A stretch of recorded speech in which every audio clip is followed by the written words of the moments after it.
All right, let's get some immediate opposition reaction to this breaking news about Australia's commitment to a peace plan in the Middle East. Joining me now from Sydney is Dave Sharma. He's the Shadow Assistant Minister for Treasury. He's also, as you know, a former Australian ambassador to Israel. Thanks for joining us, Dave. You might not have caught up on this news. It's only just been announced. But the ADF say they were asked by the US Central Command to support the Civil Military Coordination Centre that's going to be set up in Israel to support stabilisation efforts in Gaza. And Australia has responded that the Defence Forces will send one liaison officer. Tell me about your response to that announcement and whether the opposition would support it. Well, I'd say I think it's important that Australia plays a role in the stabilisation of that part of the world, and historically we have done so, whether it's troops in the Sinai, people in Lebanon, people on the Golan Heights. The ADF has played a role there, never mind the fight against ISIS, about a decade ago. I would say a contribution of one person, though, strikes me as quite small and quite insignificant. I don't know what the US request was, but to me, I mean, I'm in the terms I understand it, I think I would be in principle supportive, but I would think that Australia could play a more meaningful contribution towards an international effort to stabilise and help Gaza recover. Yeah, I think that's the question, but I'd agree with you. If something's going to happen, Australia's got to be involved in some way. It's the minimal possible contribution. But the other aspect of this is why the government wouldn't announce it, why we wouldn't hear from the Defence Minister or the Prime Minister, given he was discussing these very issues in Washington in the past 48 hours.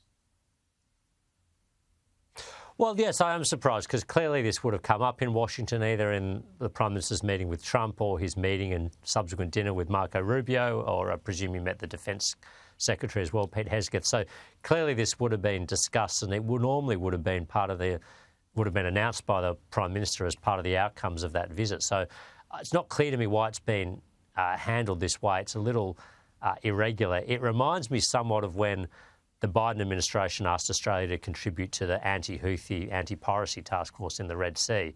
And the Albanese government refused, and then I think we ended up sending one or two embedded liaison officers. Again, a tokenistic contribution. So I'd like to see the government properly explain this decision, what the role will be, what was asked of us, and what other contributions they envisage us making.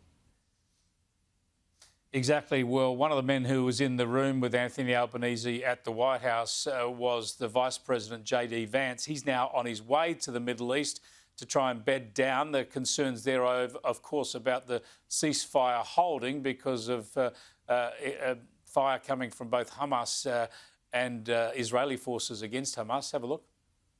Every time that there's an act of violence, there's this inclination to say, oh, this is the end of the ceasefire. This is the end of the peace plan. It's not the end. It is, in fact, exactly how this is going to have to happen when you have people who hate each other, who have been fighting against each other for a very long time. We are doing very well. We are in a very good place. Yeah, JD Vance in Israel already. He got there quickly. What's your latest reading on the ceasefire, Dave? It was never going to be smooth and easy, but is it holding up strongly enough, or should we be worried?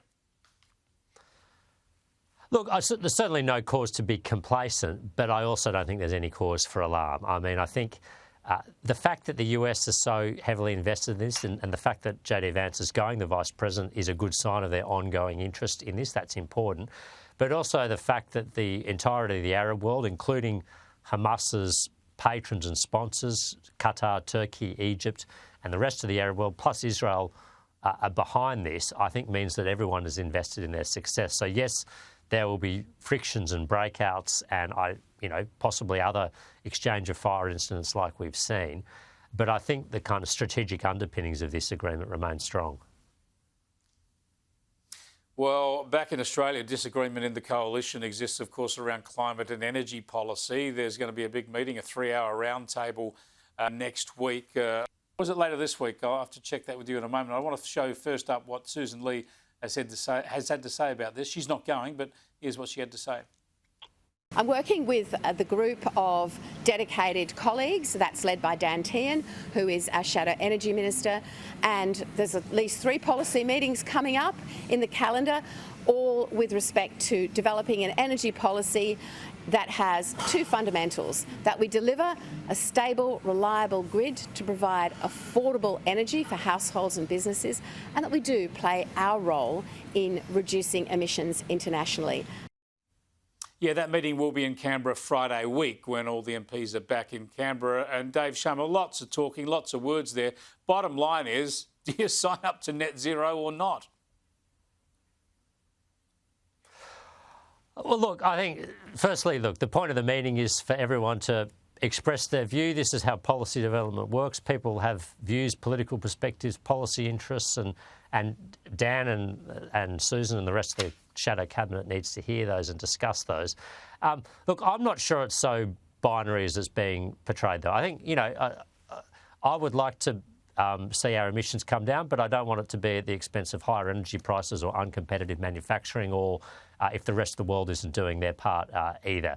And so I think, with none of these things can it be said and forget. It was a coalition government that signed up to net zero. I accept, though, that the world has changed somewhat, the feasibility of that goal has changed somewhat, and it's right that we revisit it. But I think, I don't think we should be coming out with a policy that either says we're for or against necessarily. I think we need to be coming out with a policy that will lower prices, increase the supply of gas and lower emissions. And not one of those particular priorities should, take dominance over any other. Binary is so old-fashioned these days in so many areas, but you are dead right. It's a complex area. But that target, the thing about 2050 is it can't be done anyway. So why sign up to a target that actually can't be achieved? Great to talk to you again, Dave. I appreciate it.